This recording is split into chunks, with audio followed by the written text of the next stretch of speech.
बढ़ेंगे खबरों में आगे। इस वक्त की बड़ी खबर से आप सभी को रूबरू कराते चले, जहां बीएड धारकों के समायोजन पर बोले भूपेश बघेल। यह शिक्षकों की जीत हुई है, भूपेश बघेल की तरफ से कहा गया। अड़ियल सरकार पर आपके संघर्ष की जीत, शिक्षकों की मांग पर आखिर सरकार को झुकना पड़ा। तो बीएड धारकों के समायोजन मामले पर पूर्व सीएम भूपेश बघेल ने शिक्षकों को बधाई दी है और 4 महीने से लगातार शिक्षकों के प्रदर्शन पर कार्रवाई न लेने पर सरकार को खरी खोटी भी सुनाई है। राज्य सरकार को अड़ियल बताया। भूपेश बघेल ने कहा कि ये एक अड़ियल सरकार पर शिक्षकों के संघर्ष की जीत है। और इसी पर ज्यादा जानकारी के साथ हमारे सहयोगी जुल्फिकार अली हमारे साथ जुड़ चुके हैं। सीधा रुख करेंगे सहयोगी की ओर। जुल्फिकार, एक बड़ी जीत यहां पर बीएड धारकों के लिए देखने को मिल रही है और इसी पर अब बयानबाजी भी शुरू हो चुकी है। पूर्व सीएम की तरफ से बयान आया। बिल्कुल, आज कैबिनेट की बैठक हुई। कैबिनेट की बैठक में 4 अहम फैसले लिए गए। उसमें सबसे बड़ा फैसला यही था कि जो अर्हताधारी बीएड शिक्षक जिनको बर्खास्त कर दिया गया था सुप्रीम कोर्ट के आदेश के बाद, वो लगातार 4 महीने से आंदोलन कर रहे थे। सरकार उस मामले में घिर रही थी कि जिनको नौकरियां मिल गई उनको नौकरियां हटाने वाली ये सरकार है, और विपक्ष लगातार सरकार को घेर रहा था।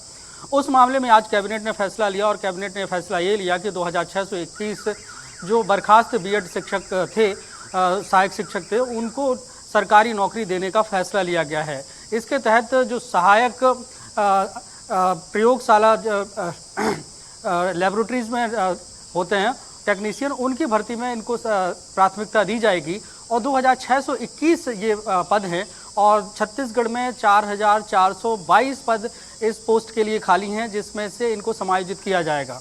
अब इस मामले में पूर्व मुख्यमंत्री भूपेश बघेल ने जिस तरीके से बयान दिया है, तो हालांकि वो पहले भी इसी तरीके का बयान देते रहे हैं कि छत्तीसगढ़ में जब से ये बर्खास्त हुए थे उनका यही कहना था कि शिक्षकों को ये जो सरकार है वो नौकरी देने वाली सरकार नहीं है, ये नौकरी देने वाली सरकार है। तो उस समय पे भी सरकार को घेर रहे थे। अब जब सरकार ने फैसला ले लिया और उनको भर्ती की जाएगी, उनका समायोजन किया जाएगा, तो अब उन्होंने सरकार को पर प्रहार करते हुए कहा कि सरकार ने जो शिक्षक थे उनके दबाव में आकर ये फैसला लिया। तो कुल मिलाकर ये कहें कि जो छत्तीसगढ़ के 2621 सहायक शिक्षक थे जिन्हें बर्खास्त किया गया था, उनको के लिए एक बहुत बड़ी खुशखबरी है और 2621 परिवारों के लिए बहुत बड़ी खुशखबरी है, जिनके घर के लोगों की नौकरियां चली गई थी, शिक्षक पद से वो हट गए थे।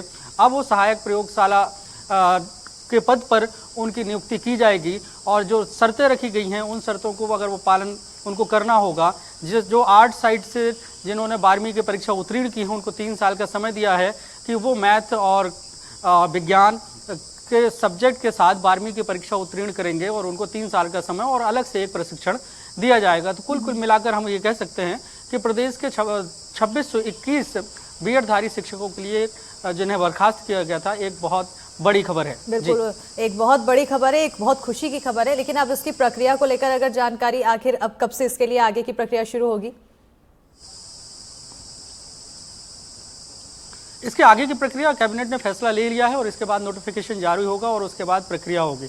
अब इसमें इस बात से समझिए कि जहां पे 4422 पद हैं और साफ कह दिया है उप मुख्यमंत्री अरुण साव ने, कहा है कि जो पहले से विज्ञापन जिनके जारी हो चुके हैं उनका पर इनकी भर्तियां नहीं होनी है। जो 4422 पद सहायक प्रयोगशाला के पद हैं उनमें इनकी भर्तियां होनी है। तो प्रायोरिटी इस तरीके से दी जाएगी कि जो सुदूर अंचल के इलाके हैं, आदिवासी क्षेत्र के इलाके हैं, जहां पे ये पद खाली हैं, उनका विज्ञापन जारी नहीं हुआ है, उसके लिए एक प्रक्रिया शुरू की जाएगी। वहां पे पर इन तमाम लोगों को समायोजित किया जाएगा, भर्ती की जाएगी और जो क्राइटेरिया रखा है उस क्राइटेरिया के तहत इनको नौकरी दी जाएगी और समायोजन किया जाएगा। बिल्कुल, अब क्राइटेरिया का पालन किया जाएगा। बहरहाल एक अच्छी खबर। बहुत शुक्रिया जुल्फिकार तमाम जानकारी देने के लिए। और अब इस खबर के साथ उन सभी के परिवारों में भी एक खुशी देखने को मिल रही है। खबरों में आगे बढ़ेंगे।